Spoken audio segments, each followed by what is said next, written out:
Welcome to the Butts in the Seats podcast, episode number 127. Woo! Yeah. We are just trucking.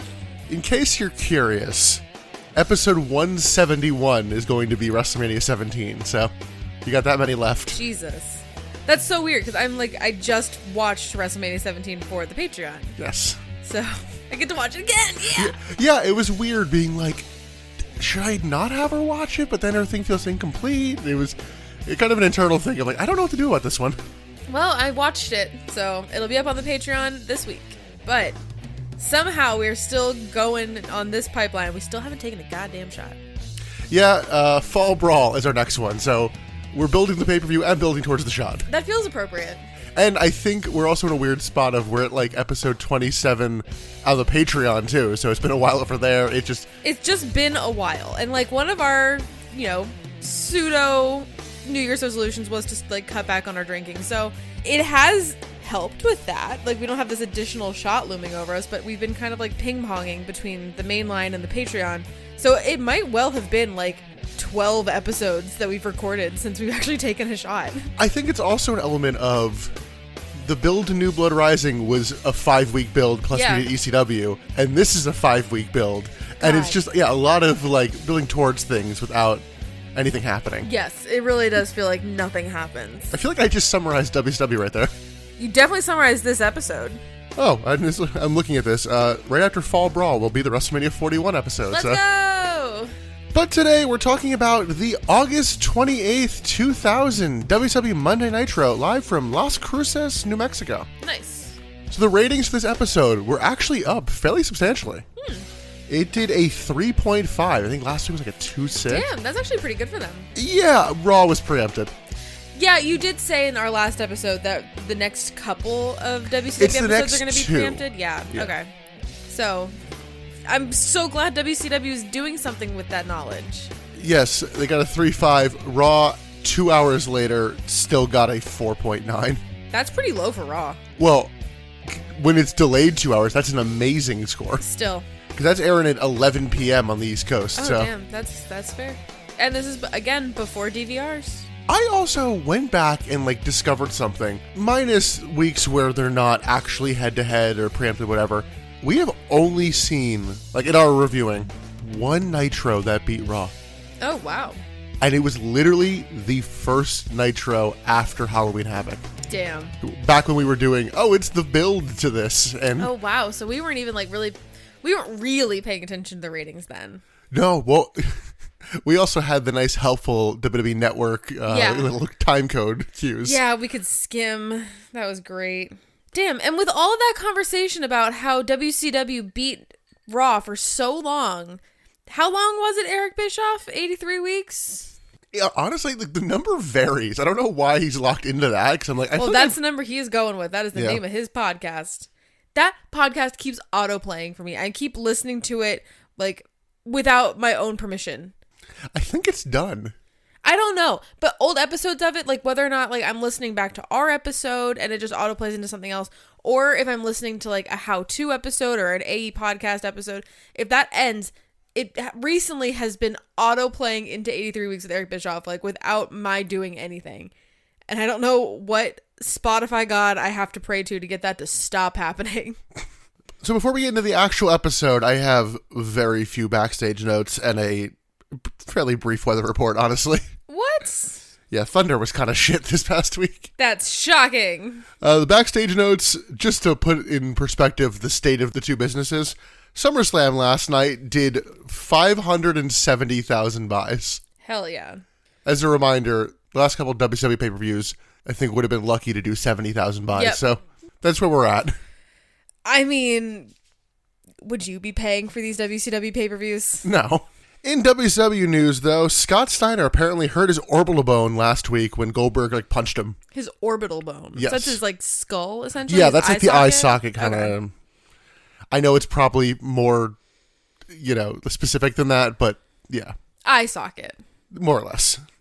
I should note it was during the segment. It wasn't Goldberg fighting him backstage for real or anything. Backstage, Johnny Ace has been impressing people with his producing and booking, and I'm like, no, someone stop him, please. Oh, he's never gonna stop. Yeah, apparently I only have 3 of these notes. Jim Ross sent out a memo saying he has no meetings planned with any WCW wrestlers, and apparently Triple H and Steve Austin want DDP signed. Oh. I've always found that strange of like, oh, it's contract tampering. It's like, how? Contract tampering to like want another guy signed? To like talk to somebody signed to like WCW. Like, oh. That's a big thing right now with AEW and WWE, and I'm like, how does that work? I don't know contract law. Yeah. There's got to be like a fine print or something. Like, I get it in organized sports that like have a governing body, but the two of you don't. But just like having a casual conversation, even like maybe WWE and WCW are in the same town and DDP meets Paul Levesque for a quick little drink or something at the hotel bar. I don't know. To me, that seems innocent. Yeah, I don't know where the line is on this. Yeah. And it's all stupid. Yeah. But yeah, that's it for the backstage notes. There's really not much this week. Let's go into our weather report, where there's always thunder. I really had a hard time putting any steam under that because this was a bad show. Yeah. I did hear you chuckling when you were watching it, though. So there's at least that. For some reason, Peacock has this listed a day earlier. I don't know why. I couldn't find any evidence of this airing on Tuesday. I don't know. I did find someone's like report from 2000. That was kind of interesting. Oh, okay. They like watched it live or was there? So this thunder took place in Tulsa, Oklahoma. Goldberg was not at the show. Okay. Which, it's thunder or whatever. Yeah. He's from Tulsa. Everyone's Goldberg like, is? Yeah. I thought he was from Texas. I feel like I've heard him build from Atlanta, but... I think I've heard him build from Atlanta, too. Yeah, no, his hometown is Tulsa, Oklahoma, so people were like, oh, wow, nothing? Like, not like a little dark match? Just like, because they were in Wichita, Kansas, which apparently is, I think, like 2 hours from Tulsa. I don't know. I don't know. Quote me on that drive math. We're on the East Coast. Oh, speaking of East Coast, Maryland got a shout out on SmackDown on Friday night. Did you see this? I did not. R-Truth was doing his stupid thing where he was like, oh, my tag partner is, homegrown. They were in New Orleans. And he brings out Louisiana Night. Ha ha ha, LA, it's funny. Wade Barrett on commentary goes, he's not from Louisiana. He's from Maryland, for God's sake. He's not even from LA. Oh, yeah, we went to SmackDown last week, by the way. On Valentine's Day, we did go to SmackDown. That was fun. I don't think we posted a photo, but yeah, we were there. It was fine. 3 hours is too long for SmackDown, especially when it's just crammed full of clearly ads and bullshit. Yes, 100% that. So the main through line of this thunder that I watched is everyone is trying to get Disco fired. Like, he has a match and it's like, I want his career on the line. No, his contract, I can't do that. And throughout the night, multiple people petition the cat for that match to be Disco's career on the line, including one, Mean Gene, offering the cat Viagra and a bunch of money. Oh, Viagra. The filthy animals come in at the end, like, minus Disco, obviously, and be like, can you? And he's like, nope. And then they go to leave, and there's a line of, like, 40 people, and they're like, all right, can we do it? No. Oh, my God. Why does everybody hate Disco all of a sudden? I feel like that's not necessarily all of a sudden, but... I feel like they're being louder about it. Yes. Crowbar had candy and flowers to give to Daphne, Oh. but she's like, oh, I met up with my secret admirer. He's like, oh, yeah, these are from him. Oh. And we get to see the secret admirer, and it's like Crowbar's doppelganger. No! Wait, the guy that she was with, is this the Thunder before? Yes. Oh, okay. The guy that she's with in Nitro does not look like Crowbar. That's a different guy. I could not see the guy. I feel like he was Nitro. bald. I feel like he looked more like Reno. I don't know, but we'll have to check next Thunder and next week to see if it's the same guy or not. He does save Crowbar from a beatdown, so the guy is not meant to be a heel here, at least. Oh, Crowbar. I would pick Crowbar. Leia Meow is now with the Young Dragons, because let's just put all of them together. Sure. I'm quoting a likely backstage meeting. She's Asian, right? She's yes, Hawaiian. Isn't Leia Meow like Filipino? It's all the same to them, and you know it. I know it's all the same to them, but... Just because her ECW name was Kimono Wanalea, I don't know that makes her actually Hawaiian. I think she's Filipino. Do you really want to devote time to this? No, I don't, but I want to know how racist they're being. There was a production error of Mike Sanders doing an in-ring segment in his usual Natural Born Thrillers gear, and then he goes backstage 30 seconds later and talks to the cat in like a button-down shirt and a completely different outfit. Oh, sure. We got a weird sit-down interview with Medeja. Medeja? In her home. She's laying in bed in like kind of a sexy outfit, but a neck brace. Has a glass of something with her. I couldn't make out what it was. But like, it's half in character, half not. And Mike Tenay is just being a sexist dick. Oh. But it seems to be setting up a story where it's like, that's all she is, eye candy. Like, it's going to set up, oh, she becomes more than that.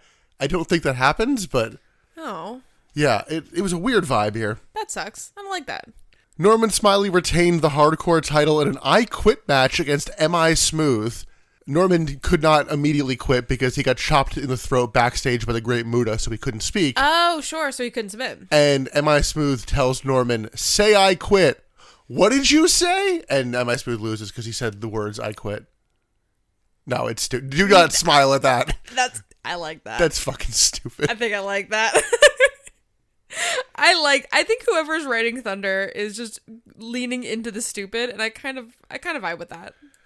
Tigress asked Tony Schiavone if he wants to get filthy after the show. Does he want to get rowdy?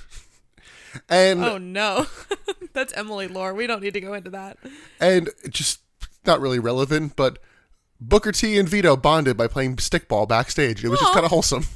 I love that. I fucking love Vito. He's the best. And I don't know if it was intentional or not, but Booker was fucking whiffing at everything Vito was throwing, including he pulled out like a big ass softball, and Booker whiffed on that too. I'm like, I don't think that was scripted. I think you're just bad at this. That's sweet. But yeah, that was Thunder. There was more stuff on there, but I mean, do you really care about the tag team match of Kevin Nash and Chuck Palumbo versus Booker and Vito? Oh God. Oh, they were playing stickball together to prep for their tag match. How cute. And Jarrett just comes out, hits him with a guitar, and it's like, oh, well, okay, that's it. Nash and Palumbo as a tag team, I feel like that is in one of my circles of hell. But with that, let's get into the main show. Oh, God, do we have to? Yeah.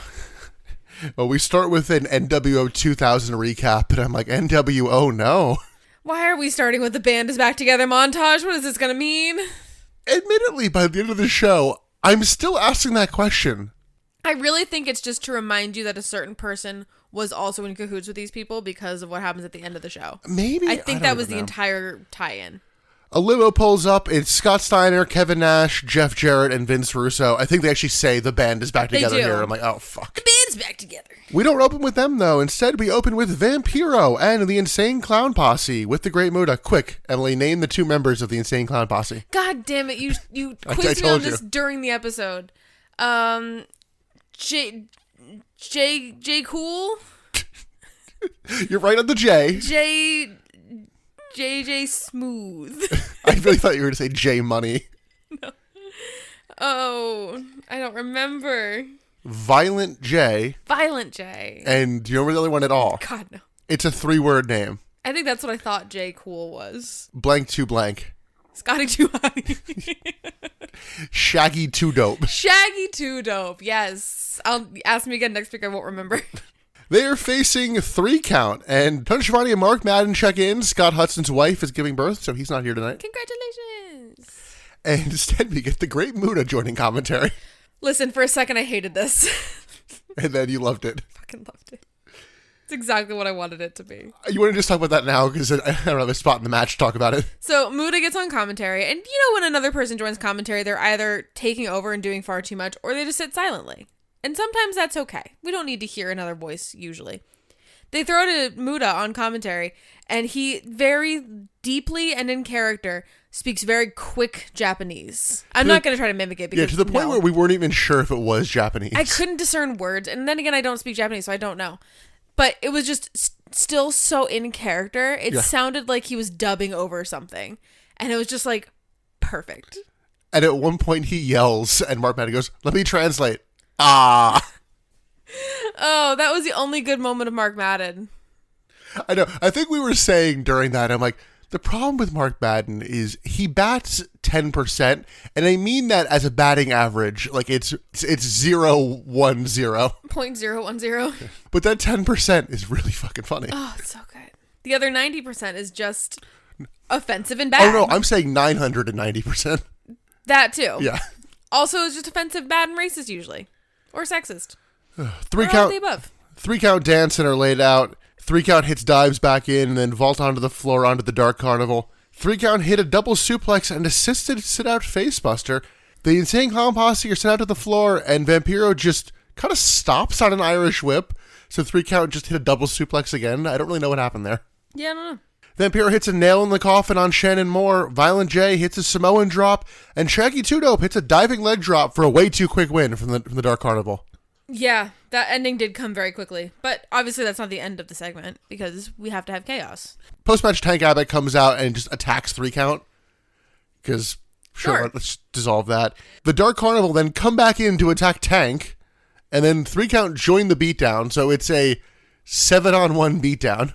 Yeah, so Tank is pissed that 3 count lost. He's also pissed at them just because he's getting, an ego on him and yeah. I'm like, okay, but I feel like he would be the heel here, and I don't know. We didn't get Dale Torborg coming out to make the save because Dale Torborg. But yeah, he's here to make the save because reasons. Sure. He is still the demon here, I should note. It's not just Dale. But he's just Dale. Let's be real. Everyone does the laziest brawl I've seen in a good while until the Great Muta comes in and misses the demon. And then we get Sting coming out, and he takes everyone out with a baseball bat, and Sting, Tank Abbott, and the demon stand tall. Because why not? One of these men continues on to be a character next week. Yes, as has been teased often. Thank God. This is the final appearance for us of the Demon Dale Torborg and Tank Abbott. Woo! I think the Demon still has a couple matches on like Thunder and Saturday Night and World or whatever other Tank. shows, but get fucked, Tank. Tank Abbott's gone. Get out of here! Hell yeah! If he comes back, I'm gonna cry on camera. I know this is an audio podcast. I'm going to film myself talking and crying and post it. We're gonna do a video episode just for that, just to watch me cry. Do these guys deserve a little in memoriam? I mean, kinda. Unfortunately, yeah. We talked about both of them enough. Yeah. They have become staples of our show. Yes, and our, household lore, too, it feels. So who do you want to start with? Let's start with Dale. Dale. As a reminder, he was not the first demon. No, but let's talk about just, the character demon as a whole. That first real visual of the coffin, the Kiss demon. Yes. Let's talk about that from there on. Yes, let's talk about Bryan Adams. Sure. Yeah, he just disappeared and then came back as a different guy. And then he got his special, not a main event. Do you remember that? Oh, yeah. It was in an episode that had, two main events, technically. Or maybe it was 3. I don't remember. It was a pay-per-view. I don't remember who he even faced. But it was, he contractually had to have a pay-per-view main event. And they went, here's our special main event, third on the card. Yes. Because it was billed as a main event. But it was, half an hour into the show. Yep, they disappeared for a while and came back, and then the demon was an alternate personality.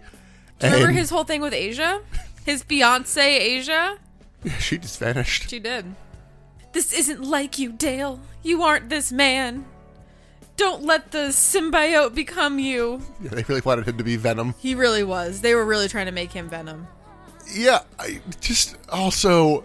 him just looking like a bitch repeatedly, where Norman Smiley even came out and did the gimmick better than him. I'm gonna miss Dale, but the show is better off with him not on it. Yes, 100%. The Dark Carnival is already overcrowded as it is. We don't need Dale to be part of this. Which brings us to Tank Abbott. Oh, Tank. Back to his humble beginnings, beating up audience members. Yeah, I mean, he also showed up, did some stuff, and then disappeared for a while. Because he was with Rick Steiner for a little bit, and then just kind of vanished. And thinking that he came back and was with Rick again. Was he with Rick more than once? I think so. Remember, he showed up as a ref for a match with Rick Steiner, and then... Oh my God. All I remember is he started out just gunning after Goldberg, and when Goldberg wasn't coming out because he wasn't there, he was just beating up audience members. That's even later, because... Oh, is it really? He did a whole thing with Sid, where he got a world title shot, where... Oh, God.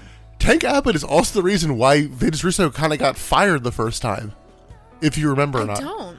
After Bret Hart vacated the title due to injury, Russo's idea was, let's put the title on Tank Abbott. Oh, Vincent. Yeah. That was never a good idea. So then they put it on Benoit, and then Benoit left, and then they put it on Sid, and Tank's undefeated streak came to an end when Sid beat him, which was weird because they were kind of building up the Goldberg thing.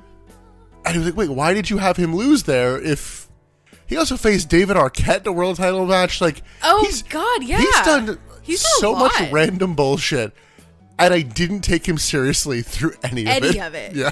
Any of it. So when he kind of joined up with 3 Count, we were like, oh, what the fuck is this? Yeah. Because he just kind of came on with 3 Count as the bumbling idiot fan turned manager turned disgruntled wannabe. Right after the reboot, you gave him worst bit 3 weeks in a row for just his general talking and segments and beating up people. He beat up Mark Madden. That was kind of nice, but... Yeah. And that's all to say nothing of the fucking Skins match, but I think we've said enough about that. Yeah, Tank Abbott, it just... I kind of got it, but I don't know why you stuck with it. That's the thing. I don't think I ever really got it. I think it was just because he was an MMA fighter, right? Yes, and his whole thing was he had like big knockouts, but he lost a lot too. So he wasn't even a good MMA fighter. Yeah. We're really not losing much with Tank Abbott is the moral of the story. We're not losing much with Tank. We're not losing much with Dale. Good riddance. I'm sorry. Yeah, I just have a hunch that Tank Abbott is what Vince Russo wanted to do with Butterbean, and just that contract didn't end up working out because politics and bullshit. The politics and the bullshit? Yeah. Yeah, I'll say I'll kind of miss Dale just for the lulls, but Tank Abbott can get fucked. There were no lulls with Tank. That's the difference. Dale gave us a little bit of joy every once in a while. Tank just made I don't me think for the right reasons, but yes. No, he was a joke, but Tank was just, oh fuck, we gotta watch a Tank match. I did kind of like him with 3 Count, but... I didn't. I never thought it was charming. They didn't flesh it out enough down the stretch to really be a full story. No. But yeah, I think we're done with them. Cheers to Dale and Tank.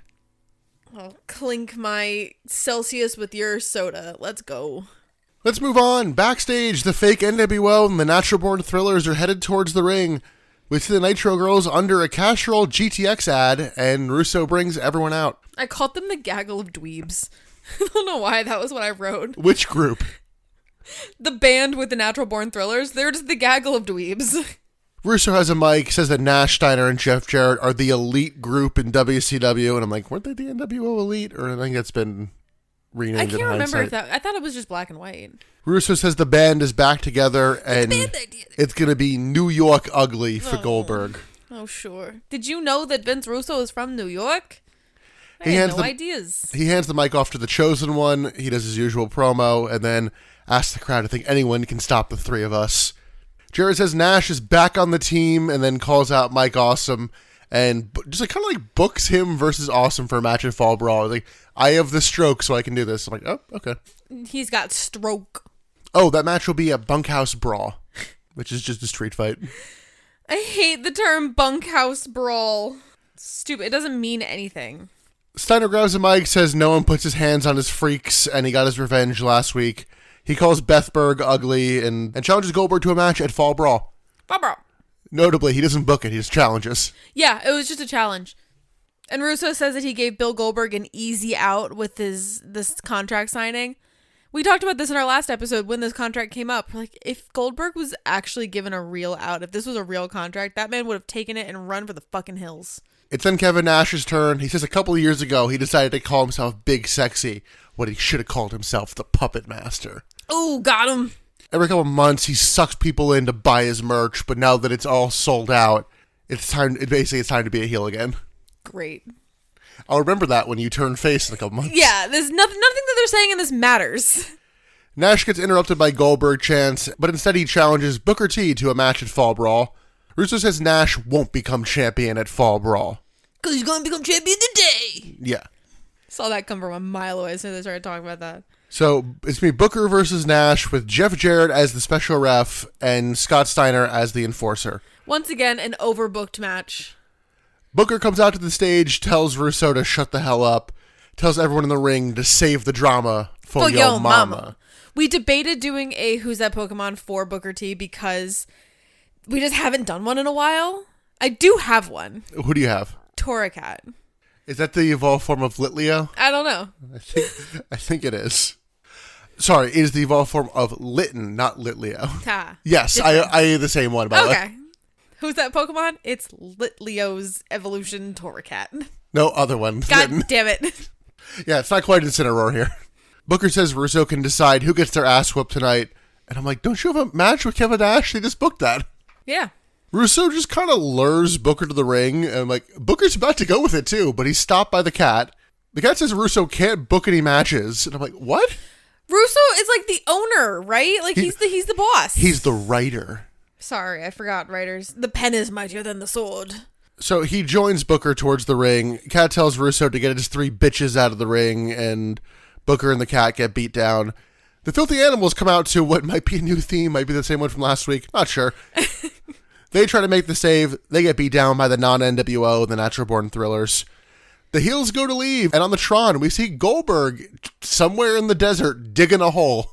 Digging a grave. He says he's coming for Russo and his goons, and he's going to basically bury Russo alive. Cool. Down. So I'm like, is Booker and Nash happening or no? Because the cat said it's not, but... It seems like it is. Yeah. Back from commercial, the cat is loaded into an ambulance.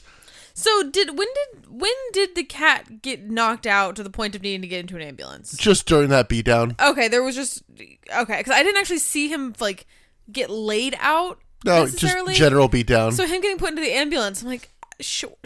It's basically, let's get him out of the building so we can do heel shenanigans later. Yeah, I figured, but like, it was not clear. Elsewhere, Vince Russo tells the band to stay by his side. Nash leaves to get ready for his match. Steiner leaves, and Jeff Jarrett is annoyed he doesn't get the title shot, and he leaves. Keep that in mind, because that's a fucking passing line. They don't put any emphasis on it, and that is the crux of a match later. Yes. Goldberg then calls Russo, saying he's on his way to the arena. Oh no, Russo is just so nervous now. Let's move into our second match of the night. God, we've done so much already. There's been so much chaos already. And then this is only the second match. Strap the fuck in, guys. I saw someone note on this episode, the opening 2 segments had a grand total of 28 different people. 28? Think about it. Natural Born Thrillers, non-NWO, Russo, Booker and the Cat, Filthy Animals, Dark Carnival, 3 Count, Tank Abbott, Demon, and Sting. Jesus Christ. Yeah. This show is so overbooked. And let's add 3 more, because our next match is a triple threat match. Strap in. It's Paisley versus Tigress versus Major Guns, and I don't think I can get through this fucking Do you want me to do it? My first thought is, I'm sorry, what? Yeah, Emily, go ahead. So, this is probably the worst women's match I've ever seen. It's hard to beat. It's really hard to beat. So it starts with the 3 women in the ring kind of looking at each other. Paisley kicks Guns in the back. Kind of like a weird little hoppy back thing. Yeah, it's meant to be a sneak attack. Paisley leaves the ring. Now she's on the apron. In the ring, Tigress just elbows Major Guns. Major Guns falls to the ground. Roll up, pin, win. The end. Right? Wrong. I'd say it's a jackknife pin, but, it's tomato. They're not doing real moves, Nick. So, the ref calls 1, 2, 3, call for the bell. Literally, pin, call for the bell. Dave Penzer announces the winner. Tigress has announced the winner. The audience boos, obviously. But the ref then is like, just kidding. That was only a 2 count. Keep going. We got to keep the match going. Keep going. All 3 of the girls again are in the ring like, okay, so let's just like quickly cobble something together. They're all very, very confused at this point. So essentially Paisley and Tigress just double team on Major Guns. Yeah, they just hit some stomps. And then that's it. And then, And then that's not just it. They just cut away. They're just like, never mind. They're like, oh, Paisley's walking out. Oh, yeah, I forgot Paisley walked out. But she doesn't, because it's over. It just ends. Which just cuts back to Major Guns in the ring, and Tigress isn't there, so I guess she's also leaving. I feel like I called that wrong, but that was every beat of this match I said. I don't even know what the fuck happened here. I'm like, was it a botch, or just, are they all that bad? I think it was a botch. I think it was a botch on the side of the referee. Sorry, that's not my note. I told you my note. Was it a botch or just the best they could do? Oh, God. Because I'm concerned it's number 2. I'm going to say, for the benefit of the doubt, this was a botch on the ref's part, where he didn't realize there was more to the match. Fair, because a women's match getting more than 10 seconds, shocking. Who could ever expect that? So he did call for the bell. Dave Penzer also was like, yeah, probably. Might as well be done. And then all the girls were like, wait, no, we're not done yet. And then they were confused at the restart. And then it all just fell off the rails. And Major Guns should have been surprised about them teaming up, because the reason this match is happening is Tigress helped Paisley beat Major Guns on Thunder. Oh, okay. Yeah. So there was lore. There was lore. There was a backstory. This has to be the worst women's match I've ever seen. And not for their lack of trying. I saw it described as the worst 20 seconds of professional wrestling I've ever seen. 20 seconds. I think 20 seconds is giving it too much time, honestly. It was the most confusing 20 seconds, that's for sure. Because Paisley also just really, I'd say, winds up for that kick, but just really tries to like balance for the kick. I don't know if she was trying to balance or if she realized she wound up for it too early and was trying to stall. Yeah, or like Major Guns was supposed to turn around and didn't. Yeah, I think it was a stalling. I don't think it was a balance thing. Yeah. Also, Paisley was just fine losing here. Yeah. This was bucking bonkers. Spoilers for worst bit. I think it's gotta be this. I really don't think it's on the women for making this the worst thing. I really think it's on the production side of it that makes this the worst. By the way, it was fucking Ginger Ref, who we note sucks. So. Yes, he does suck. But really, I think the women, like you said, I think they tried their best. that makes it worse. I think they were trying their hardest. Let's go backstage. The Natural Born Thrillers harass Rey Mysterio. The Filthy Animals pepper spray them and take them out. I don't even know why they were bothered to harass them, considering they were brawling earlier. So I figure it's just hands on sight. You think, yeah. So, yeah, all security for Russo has been taken out. Dun, dun, dun. Conan does say something sassy before he leaves the room, but I forgot to take a note of it. Something like you don't have any backup. Something like that. Your green goons or whatever. Yeah. He said something sassy. Back from commercial, Jeff Jarrett welcomes a literal pickup truck full of guitars. Full of guitars. Yes, the entire back bed overflowing mound of acoustic guitars. I'm going to read my next note verbatim. We then get Pamela with, oh fucking no, Leisure Suit Mike Awesome. Leisure Suit? Is that what you're going to call this? Well, he doesn't quite have the gimmick yet, but it's Mike Awesome in a 70s leisure suit. He's going to get the gimmick on the next Thunder, I think. Pamela does comment on his retro outfit. Yes, might as well just rip the Band-Aid partially off now. We are on the cusp of that 70s guy, Mike Awesome. Yay. Which, I don't know this for sure, but something about the fact that he's about to become that 70s guy makes me think he's not actually going to have a match with Jarrett at Fall Brawl. I think that gimmick is below Jeff Jarrett's stature. Probably. I almost think that I preferred him as the fat chick Thriller. During his match later, he does just come out as Mike Awesome, so I'm like, all right, we get one more. Yeah, what match is that later?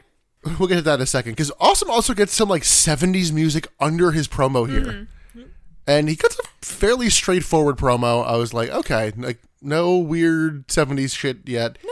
He challenges Rick Steiner to a bunkhouse match. Not a bunkhouse brawl, a bunkhouse match. More like a funkhouse match. Get it? Because 70s? And just to... Laugh at my joke. Just to add to the state of my sanity, we go from that and just hear chronic.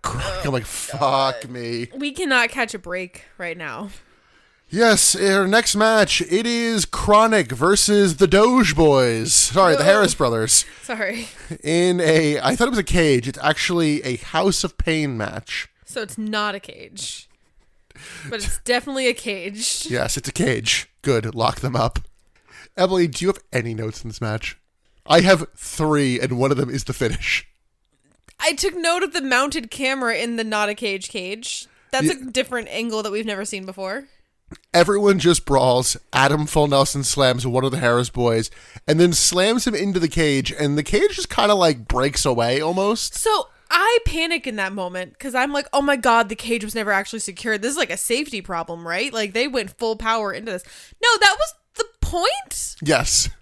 That was the goal. Because then everybody just goes to the outside. So it's not a cage. And a fan like kind of gets grabbed by one of the Harris brothers. So security just breaks up the shit brawl. That's it.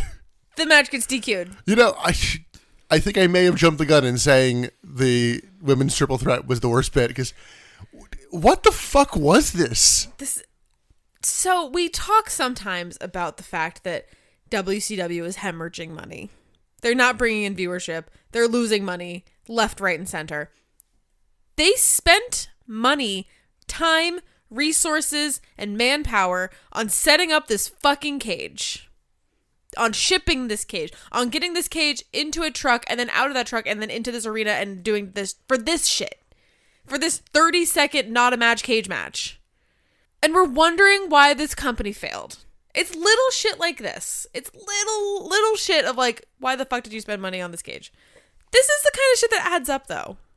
Yeah, and it just seems like they booked this and went, oh, wait, we don't want to actually do the match. We want to save it for Fall Brawl, but we already said we were going to do it, so let's just not. Was this match advertised? I think they mentioned it last week. I think. I could be wrong in that. I don't know that they did. But, like, even if they had, oh no, WCW going back on their word on a match, that's never been done before. Yeah, I feel like you really could have gotten away with not doing Chronic versus the Harrisburg. No one would have been any way, shape, or form would they have been disappointed. I feel like we could have just not even reviewed it and just moved on. No one would have caught us. No one would have tweeted and be like, I'm sorry, you missed a match. Like, no. This was not a match. The second that cage swung open like a fucking doggy door, it was over. Yeah, it didn't even break in a cool way. It swung. It just looked like someone didn't do their job. Literally, that's why I was so panicked. I honestly thought that somebody forgot to secure that portion of the cage. Someone could have gotten hurt. But no, that was the fucking plan. Oh, let's move on. We get Lance Storm and Elix Skipper heading to the ring as we go to commercial. They come out and Storm challenges, I guess, anybody in the Misfits in Action to a prisoner of war match. Emily, what does that mean? It means whoever wins in this match gets to kidnap gets to imprison, I guess, one of the other team's members. Yes. So if MIA wins, they get to imprison Elix Skipper or Lance Storm. If Team Canada wins, they get to kidnap somebody from MIA. Or imprison. Whatever word we're using. Yeah. Take them away. Which, the numbers of this should really give away who's going to win. Because yes. If Lance Storm loses, he's literally just himself. Right. So the MIA come out. General Erection says MIA now stands for Made in America. Got him. He agrees to the match, but just kind of decides it'll be a tables match against Sergeant AWOL. So we have Lance Storm versus the Wall Brother. That's the Wall Brother. In a prisoner of war tables match. Again, too many things going on here. AWOL hits a spine buster and a back elbow. He tries for a choke slam on the floor, but Storm gets out, runs into a big boot. Storm then tries to suplex AWOL from the apron, but AWOL counters, and Elix Skipper hits AWOL with a Canadian flag. Lance Storm hits a springboard dropkick, sending Sergeant AWOL through the table, giving Lance Storm the win. Woo!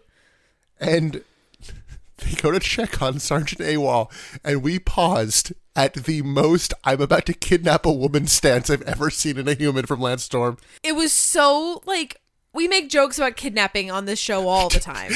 In the context of the show. I know. This Nitro lends itself to kidnapping women a lot. I don't understand it either. It happens, okay? It's Vince Russo. Fucking Ms. Elizabeth, poor woman. This was just the most perfect moment. She looked so grabbable in the screenshot, and Lance Storm was just so... I don't... It was like a fucking Looney Tunes shot. I don't know. Yeah. There was something cartoon about this. Anyway, the match happened. Yeah, Storm takes Major Guns prisoner, and that's that. Can we talk about AWOL's fucking mohawk? I feel like he's had that. No, I don't think so. I feel like I would have said something about it before. Maybe I saw it on Thunder. Maybe. You might have seen it on Thunder. We can also talk about the fact that Nick forgot Hugh Morris's gimmick name. What do they call it? Hugh G. Morris. Hugh G. Morris. We were losing our minds a little bit in this episode watch. I don't know if it's coming through. Yeah. This match was fine, but... Was it?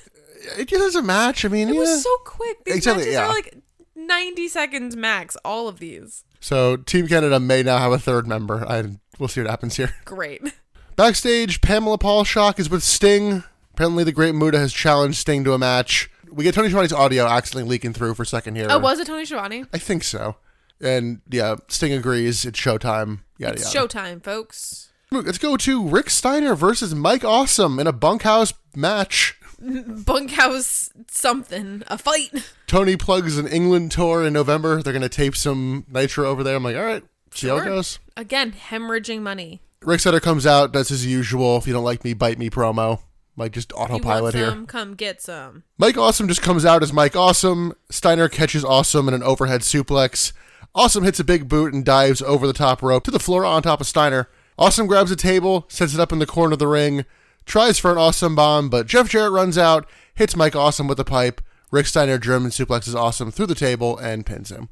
Again, very quick. This is less offensive, I feel. But, like, why are we even doing matches if you don't care about them? Because they have to justify this as a wrestling show. That's the only reason. But yeah, this is it for Mike Awesome's credibility for a little while. He'll kind of get it back towards the end, but... I feel like this episode so far is just like a moratorium on all the stuff that's, like, falling apart. Yeah. We've lost 2 wrestlers. One's about to get a terrible gimmick. Nothing matters. Everything is bad. Well, no. WCW. What this episode is it is episode 3 of 5 in a 5-week build, and they go, I don't fucking care. Nothing's going to happen until the go home. If that. Well, we'll get to that later. Yeah.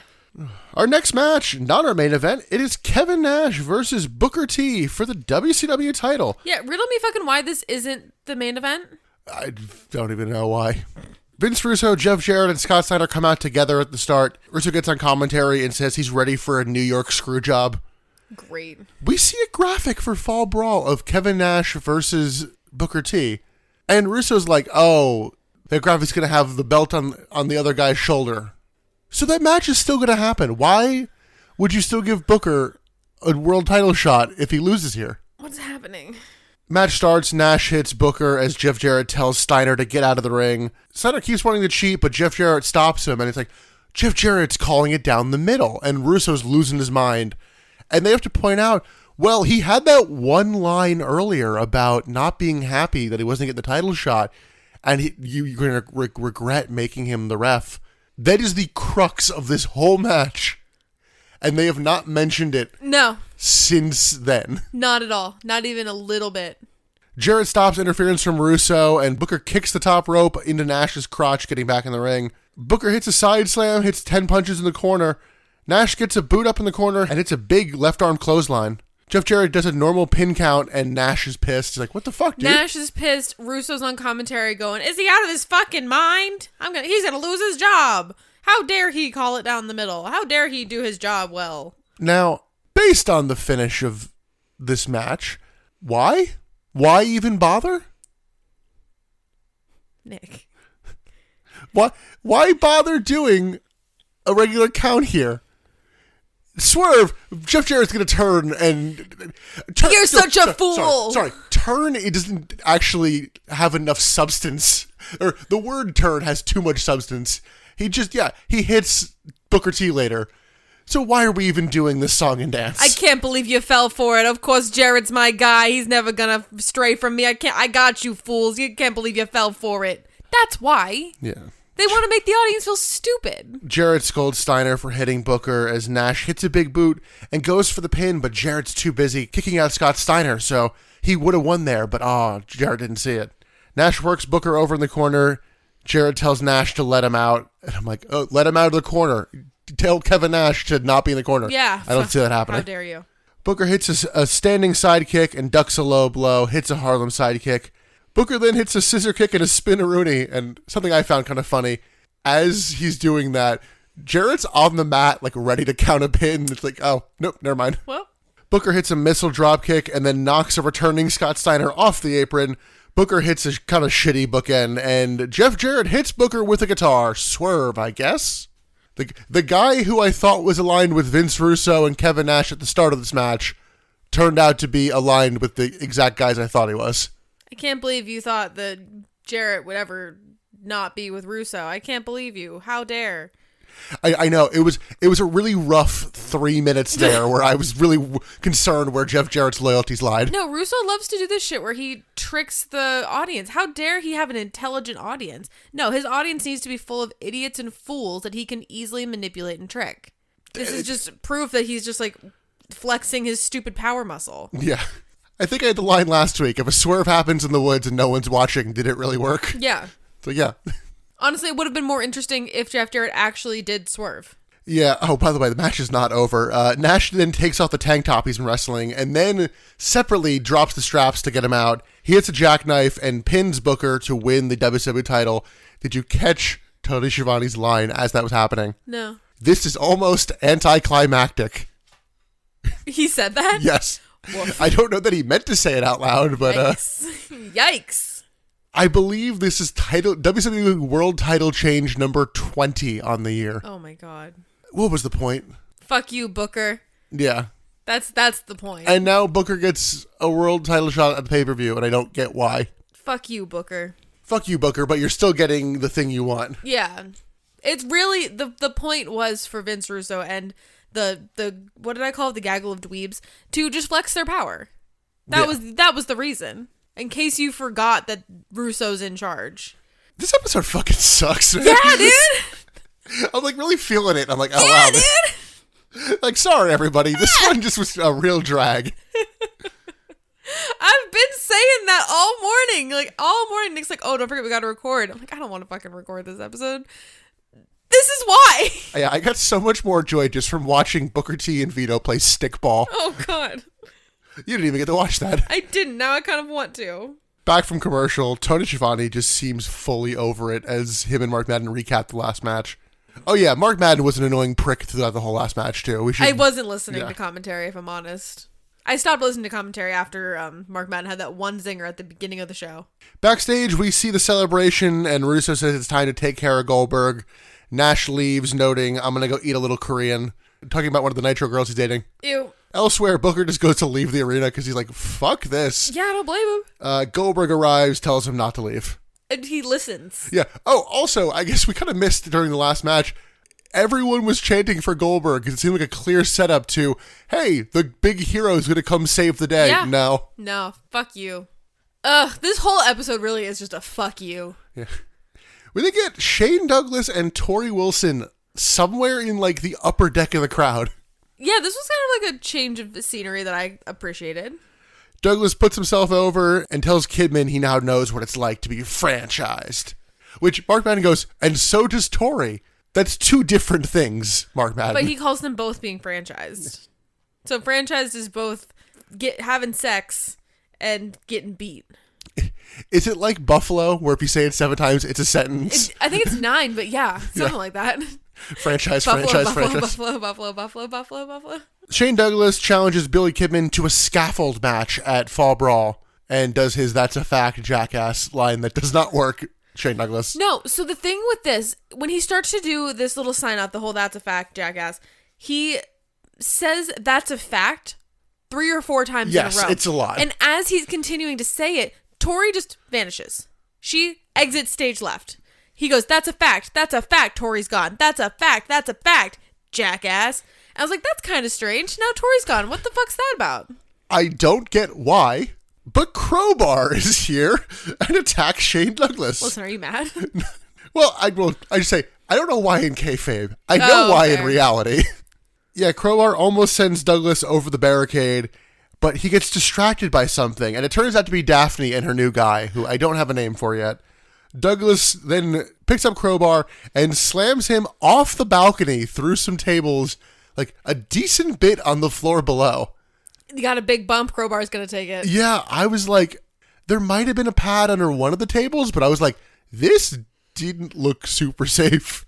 But he did it, and he did it well. He took it well. Because it wasn't a double stack. It was a single table. stack of, like, it was a group of tables, like, it wouldn't be like a merch stand, but still, like, it was one level. And I'm like, oh, God, okay. It was an impressive spot, and like, credit to Crowbar. Douglas then goes to Storm Crowbar and just pushes Daphne over. I'm like, yikes. So where the fuck is this new guy? He fought off Reno. Like, come on. Douglas and Tori then go into the ring and grab the mic again, and he just talks more about like, oh, I'm so great. I'll challenge anyone in the building. Goldberg's music hits, and Shane Douglas immediately cowers. Goldberg hits a spear and is somehow bleeding from his eye. This will be mildly important later. Yeah, it seems like he caught it on like his watch or something. His belt coming down. or something, yeah. I couldn't figure out. We backed it up to see what he might have caught it on. I couldn't find it. Yeah, it was a weird angle, but he is gushing pretty good. Mm-hmm. To the point where they don't give him a close-up here. No, they like actively keep it away. Goldberg hits a jackhammer, grabs a mic, and tells Shane Douglas he was in the wrong place at the wrong time, and then just tells Russo, I'm in the building. It's like, oh, okay. This was kind of a shame that the big bump was overshadowed. I know. Yeah, we kind of just moved on from it so quick. The big bump looked so good. They even tried to do a thing where, like, the bump was so hard that you could see Crowbar's eyes rolling in the back of his head, but the lighting was so bad you couldn't really tell. Like, it could have been a cool moment if they'd fucking lit that area. I still don't get why Shane Douglas and Crowbar were fighting. Like, they've not done anything with that. Right. But yeah, Goldberg is continuing to come for Russo, but he can't touch him per his contract or he'll be fired. So nothing makes sense. Let's go backstage. We get Kevin Nash going to take a shower. And so they tried to get like a shot of Kevin Nash going into the shower. He's in the bathroom. He goes back to like into the actual shower. They put a blur spot over his ass. Yes, There's like a circle of blur. Yes. Because if they had done pixelation, this might have been fine, but it was literally just a circle. You can see on the outskirts of the circle. What? Kevin Nash threw that ass in a circle. Throw that ass in a circle. You can see on the little outskirts of the circle a beige undergarment of sorts. Yes. He's wearing boxers. He's wearing bottoms. Yeah. Because as this continues, Kevin Nash goes into the shower. He has a guest. Booker decides he wants to come join Kevin in the shower. Okay, well, Booker grabs the WWE title and hits Kevin Nash from behind in the shower. And I think Mark Ben's like, it's like Oz. And I'm like, ooh. It's like Oz? The show Oz, the prison show. Oh, well, double meaning. And yeah, Kevin Nash is laid out supposedly naked, but... Supposedly, but very much not naked. Oh, so, God. yeah, Kevin Nash has been taken out. Elsewhere, Vince Russo asks Scott Steiner for help. Steiner just kind of says no and threatens Russo if he touches him again. I appreciate that. We then get a graphic for 2 weeks from this Nitro on the September 11th Nitro. What's happening on September 11th? It is going to be the wedding of Miss Hancock, not Stacy, Miss Hancock, and David Flair. And this will take place in Charlotte. So maybe Ric Flair will be back? Oh, sounds like a disaster. Let's go into a match that is just kind of happening, but I was fine with it. It's Jeff Jarrett versus Vito. Yeah, unfortunately, this is probably the best worked match we're going to get on the card.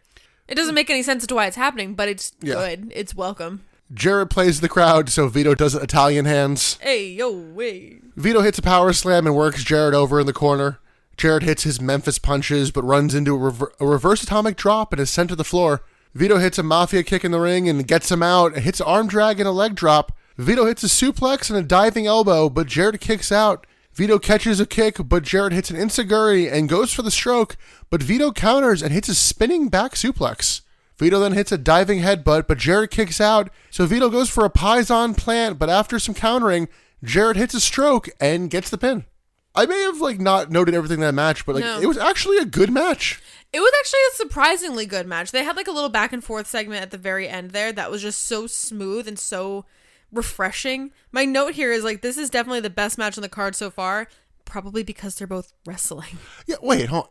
You're telling me that if you put two guys who can actually work and don't put any interference in the match, it turns out okay? Sometimes, what? Yeah, I know. It's a crazy concept. Vince has never been told that, though. Yeah, who would have thunk? Who would have thunk it? Backstage, Jeff Jarrett goes for his truck of guitars, but Mike Awesome is hiding underneath the guitars and attacks Jeff Jarrett and then slams Jarrett onto the bed of guitars. Mike Awesome just pops out and goes, bleh! Which means he likely would have needed help to make sure he was, hidden. Yes, he needed help getting under all of those guitars. You know who I bet helped him? Crowbar. I bet Crowbar would help him. Earlier. Maybe he was a fat chick. We don't... Maybe. One of the thrillers. We don't know how long Mike Awesome has been sitting in there. We don't know. Has he been there for an hour since the beginning of the show? Was he there in the first shot? We don't know. He did wrestle a match. Oh, true. Good point. So after that match, he would have snuck in.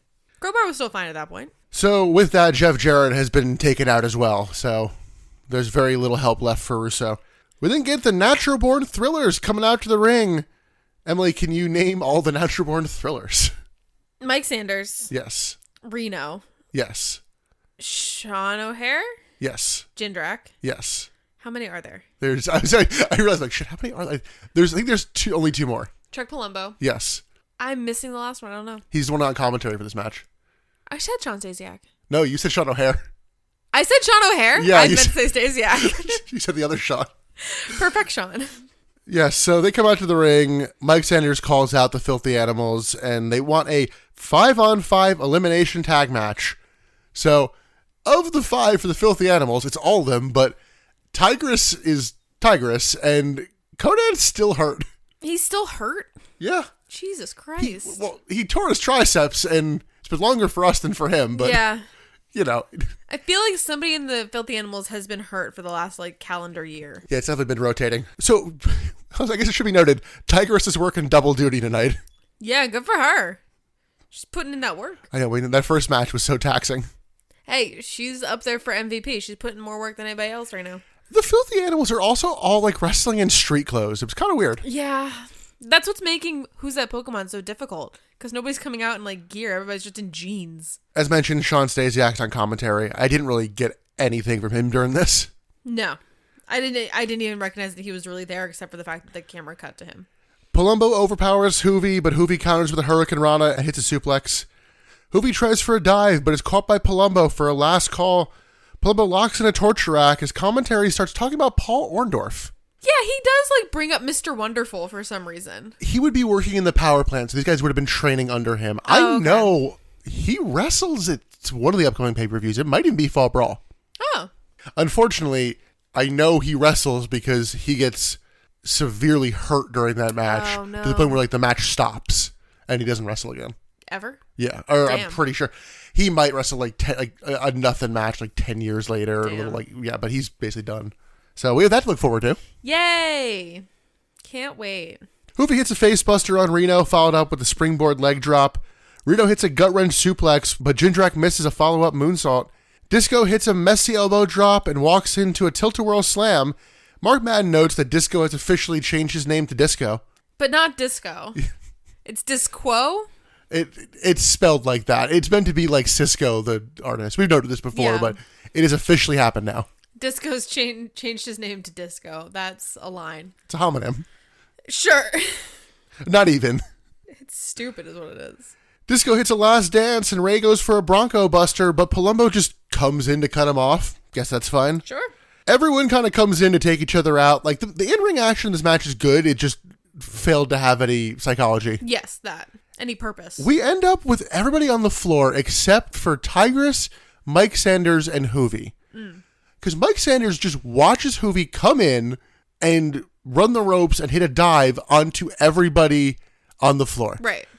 Somehow, and I really want you to think about the logic of this, because this is an elimination match. No one's been out yet. Yes. The referee counts to 10, and everyone who was fighting out there has been counted out. Not the ones that were legal in the match at the time. Everyone. First off, good point. Yeah. That is point number 1. 2, Hoovy just dove from in the ring, so he's not been out there for a 10 count. True. He did not. Yeah. He's only been out there for a 2 count. So, but yeah, that's just not how any of that works. Although, I think there have been Survivor Series matches where I think it's been they get DQ'd. I don't know that it's been they get counted out. But that would have made sense. If it was a DQ, that would be fine. Or if they were all clearly leaving the area and it's okay, well, you guys are all gone, so let's just cut at the chase on this. No, they were just at ringside. Right. So we're down to Tigress and Mike Sanders. Oh no, this isn't going to end well.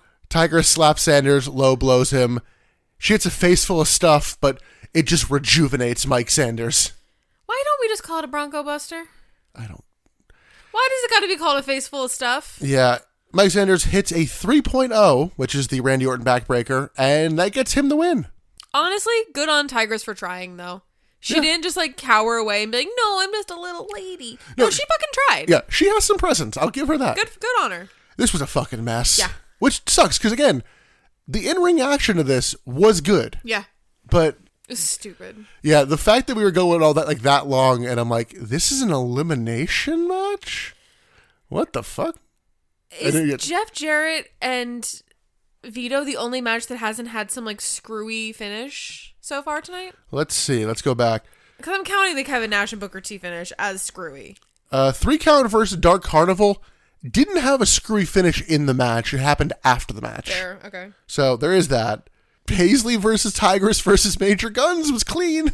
No, it wasn't. It got recalled. Yeah. No, that was messy. Scott Steiner, Mike Awesome had interference. The Prisoner of War match had interference. Kevin Nash, Booker T, enough said. Yeah, seems that way. Damn. So yeah, well, I'm guessing we're going to have some group of these guys at the pay-per-view, but I don't know what it's going to be. We go backstage. Goldberg has killed Scott Steiner off camera with a pipe. Sick. I'm guessing this was done so that, like, we didn't have to actually do anything with Steiner, have him risk hurting his face more. Yeah. Because we just, like, go around the corner to see that Goldberg has used a pipe to, like, shatter a bathroom window. Yeah. And Steiner is laying there. So Russo is out of guys to help him, so he goes to ask Vito for help, and Vito gives Russo the Italian kiss of death. Mark Madden is very confused by this. Tony clocks it pretty quickly. And does Russo clock it? No. As it happens to Russo, I feel like he kind of was confused and he's like, okay, let's go this way. Yeah. I guess I missed that Vito was going to go with Russo because Russo comes out and Vito's with him and I'm like, wait, but what? Can you describe the kiss of death? Because I've never actually seen The Godfather in this sense. It's just like a mafia thing of like a goodbye kind of thing because you're about to die. Oh, okay. This is making plans for Christmas. Yeah. Russo tells Goldberg this is his show and he calls him out. Goldberg comes out and Russo says Goldberg can't lay a finger on him, but gets scared by Goldberg barking at him. I think it's Tony Schiavone on commentary. The fucking patronizing. This is real life, fans. Is it? Is it, Tony? It's Tony's real life. Just say this is my life, fans. Ladies and gentlemen, my career. Russo begs Goldberg to hit him so he can fire him. Instead, Vito takes out Russo with the stickball bat as Goldberg watches. I'm like, oh, so I guess Vito's fired. You would think. Yeah. Again, Booker not fired last week. Vito probably not fired this week. Goldberg tells Vito to take out the garbage, and Vito carries Russo to the back as commentary just kind of kills time. Commentary calls this a bald-headed conspiracy. Yes. Which I did kind of think was funny. Let's go to our, I guess, main event match. It is The Great Muta versus Sting. Why is this the main event? Well, commentary tries to put over, like, the rich history these two had, like, 10 years ago. Sure. So maybe that's why is this we had a title change. We had a world title change. Never mind. I'm remembering why this gets the main event later. How much time is left on the card at this point? Like 7 minutes, maybe? We come back from commercial and there are 9 minutes. The bell rings and there are 5 minutes. I remember hearing the bell ring because, like, they just brawl on the ramp, heads towards the stage. They stay on the ramp, keep rolling around ringside. I don't think they go in the ring at any point. Bell might not have rung. You might be right. So technically that would make the elimination tag match the actual match main event. My God. Sting hits a chair to the back and Sting keeps dominating Muta. Muta hits a back kick and then they go back up the ramp. Vampiro and the ICP then come through the big, like, Turnertron. Like, they cut a hole in it, which is like, oh, that's why this is the main event, because they are doing damage to the set. They're destroying the Tron, yeah. Which, they're losing money. Why are you doing that? I'm saying. So they come to the Tron, and some, like, smoke pyro goes off, like, very kind of casually. Vampiro hits a very lame, safe dive from the truss onto Sting. I think the goal of that was for the fog to distract Sting and Vampiro to take that distraction time to jump onto Sting. Yeah. But Vampiro was like, I can't see where I'm landing with this fog. I'm not jumping. Well, he also, waits for the people fog. would be able to see the dive. Yeah, that too. He waits for the fog to dissipate and then, like, very carefully hops down. Yeah, it's like he very much puts his hand on the truss and kind of, like, vaults. And, yeah. It's safe. I'll give him that. Oh, he's also holding a kendo stick with this. Vampiro hits more kendo stick shots as Muta hits kicks. Sting powers up and he and Vampiro brawl on the stage and then climb up the Tron. And ICP grabs Sting up there and he gets stomped out. We don't get to see the end of this because we cut to the desert. And Emily, who is just... Hold on. I guess before I ask this... One, they did not have enough fucking time to get out to wherever this is. Again, we are in less than 3 minutes at this point. It's also broad daylight. Yes. And it's New Mexico, so this would still have been like 7 p.m. Yeah. Goldberg is there with the shovel. I don't know where the hell they are, but who just pulls up? What do you know? Bret Hart. Fucking why? That's verbatim. That's the line that Goldberg says as Bret Hart pulls up in a car behind Goldberg pulling Russo out of this truck. Yes. Huh? What do you know? Bret Hart. And Hart's here because he wants revenge on Russo because of Montreal. Yeah, Russo did more damage to Bret Hart and his reputation, his career, than he did to Goldberg's. So I should be the one to get this hit in, brother. So Goldberg gives Bret Hart a shovel. Hart almost immediately hits Goldberg with the shovel. Swerve. And yells at him for ending his career. Jesus Christ, guys. The band's back together. And that's the show. That's the whole fucking show. That's how we go off the air. Fucking Bret Hart and Goldberg in the desert. Hey, remember when we did our desert angle last time? Leading to a match that's never going to happen. The band's back together. Are they? I mean, I don't know.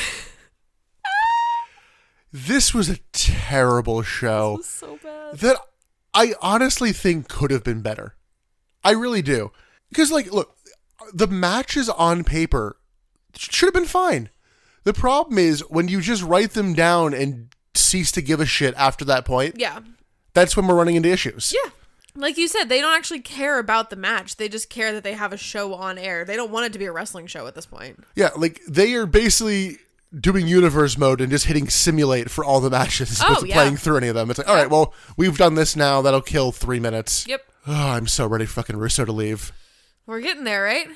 Yeah, the problem is I know once he leaves, they're like, oh, well, we think he's coming back, so let's just kind of keep doing pseudo Russo for like 3 months. Amazing. So I don't know when I'd say I don't know when things are going to get better, but I don't know that they do.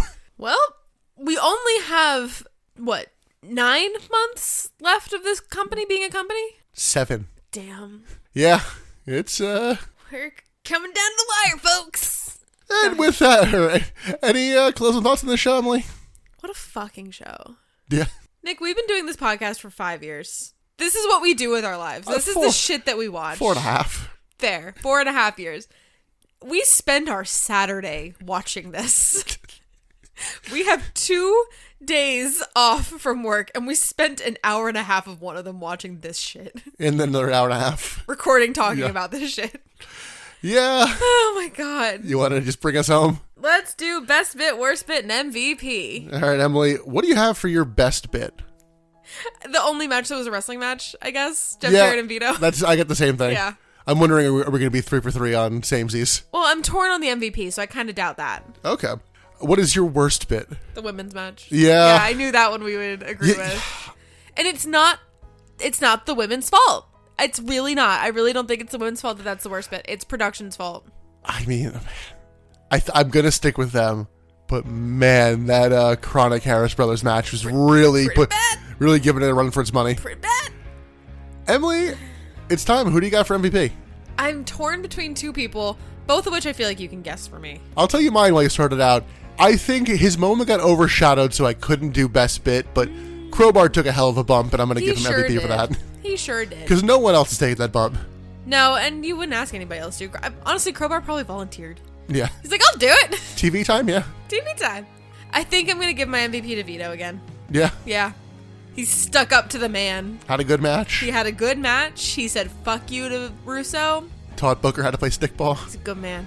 Close second was Tigress. I did have Tigress on the short list because, like, one, she fought in the fucking match against Mike Sanders. Like, she tried. She did her shit. And she did technically win that women's match. Technically. I'm moving on. If I'm going to give it to a woman, if I have an opportunity to give it to a woman, I'm going to give it to a woman. Well, if you want to go through our back catalog to see how many times Emily has given MVP to a woman, because I don't know how many it would be. Probably not many in WCW. Yeah. But you can still have our back catalog everywhere podcasts are found, except for SoundCloud. You can also follow us on social media at Butts in the Pod and some other spots as the Butts and Seats Podcast. And then over on the Patreon, we just put out King of the Ring 1995. Woo! Yeah. Happy fucking birthday. As a reminder, the shows could always be worse. It's true. And then we're about to resume our watch through of the new Monday Night Wars in TNA. Let's go. But $5 a month over at patreon.com/buttsandtheseats. You get almost 30 bonus episodes over there. And yeah, it's a lot more crossover with WCW than you'd think in those TNA days. Honestly, it's not just Hogan and Bischoff. No, unfortunately, there's a lot more. We've also got some WrestleMania write-ups that I'm still working my way through. I just posted WrestleMania 17. WrestleMania 19 will be coming up fairly shortly after because we've already talked about 18. And Nick also has a write-up that he may or may not have posted at this point. Yep, it'll be out by now. It'll be out. I said we're going to do Starrcade 94, and then we decided against it. So I'm like, let me do that in a write-up form. So yeah. a little thing over there. It's a little bonus. We have fun on the Patreon. We try to keep it a little bit lighter over there. Because this all sucks. Emily, any closing thoughts, or you want to just escape this? Let's be done with this. Let's get this out of our brains. Define this, all of it?